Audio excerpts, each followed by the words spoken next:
Bueno, pues bienvenido a todos ante la Catedral de Cádiz, ante la Santa y Apostólica Catedral de Cádiz de Ceuta. Fue construida entre los años, entre el año 1622 y 1638, concretamente del siglo XVII y del siglo XVIII, con el autor Vicente de Acero. Una serie de arquitectos siguieron remodelando la catedral hasta que Juan de Daura finalizó la catedral en 1838. Bueno, encontramos una iglesia de grandes proporciones, una gran iglesia, una arquitectura barroca, así que una planta basilical separada por tres naves.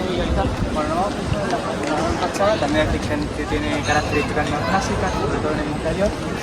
Nos fijamos sobre todo en el movimiento, en el dramatismo que tiene la fachada. Es una característica del barroco, romper con lo clásico. Y bueno, nos fijamos en la fachada, que veremos dos pisos principales.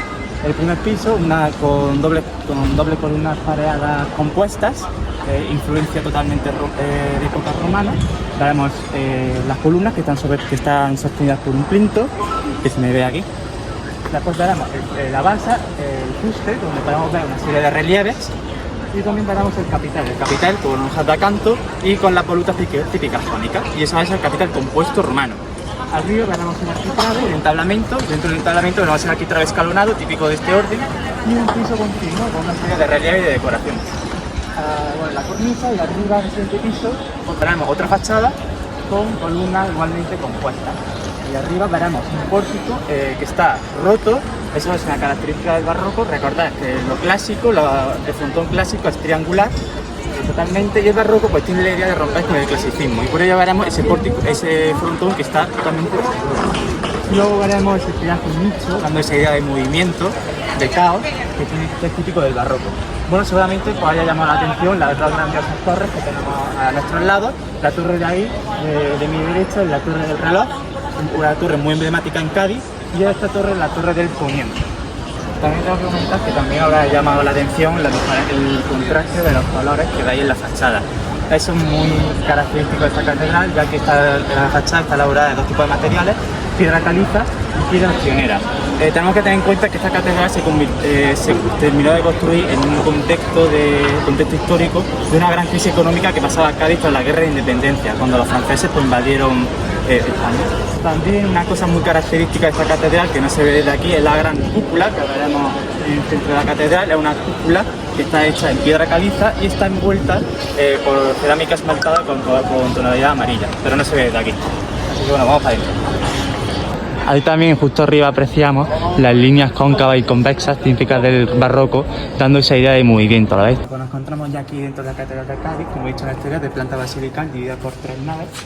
Las dos naves laterales donde nos encontramos ahora mismo, una nave lateral, hay otra lateral, y una nave del centro, donde veremos la grandiosa cúpula que mencionan en la exterior.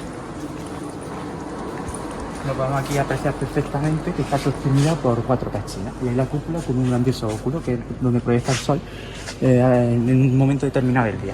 Como he dicho, vemos características neoclásicas, podemos apreciarlas perfectamente por las columnas que están adosadas a la pared. Simplemente nombrar que son columnas compuestas, como en el exterior.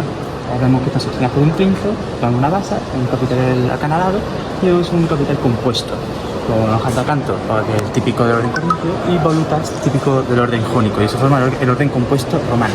Por ejemplo, en la capilla de la Asunción podemos ver las columnas típicas del barroco, que se llaman columnas salomónicas, que son esas columnas que están en espiral, con esa idea de movimiento del barroco, pues lo podemos apreciar también en las columnas. Esta es la parte más importante de toda la catedral. En la nave central veremos el altar mayor, donde podemos destacar el baldaquino que está en medio. El baldaquino de época neoclásica, vemos las columnas perfectamente neoclásicas, con unas compuestas con fuste acanalado. Y también voy a mencionar la cúpula, porque quiero destacar los elementos ornamentales que hay en su cúpula, elementos cuadrados que se llaman casetones. Recordamos que la cúpula está sostenida por cuatro grandes pechinas, y esas pechinas trasladan el peso de la cúpula a las columnas que están aquí, y de las columnas baja el peso de todo al suelo. Esa es la función principal de las pechinas. Bueno, pues estamos aquí en un pequeño ábside de la iglesia, donde me llama la atención, ya que las columnas, porque estamos acostumbrados a ver columnas exentas, pero en este caso son columnas adosadas a la pared. Sigue la misma tipología, el mismo capitel, el mismo orden compuesto, y aquí trabe escalonado, friso continuo, y arriba podemos ver, que es lo que más me llama la atención, los frontones. Estos frontones son barrocos especialmente, por lo que he comentado en la parte exterior, por la ruptura del clasicismo al romper el frontón. En los dos frontones laterales veremos frontones triangulares partidos por abajo y pues, nos llama la atención el frontón central, que es un frontón semicircular típico mucho del barroco y partido por abajo. Y bueno, si seguimos subiendo arriba, veremos 3 inmensos óculos donde llega toda la iluminación hacia la iglesia y una grandiosa bóveda de horno.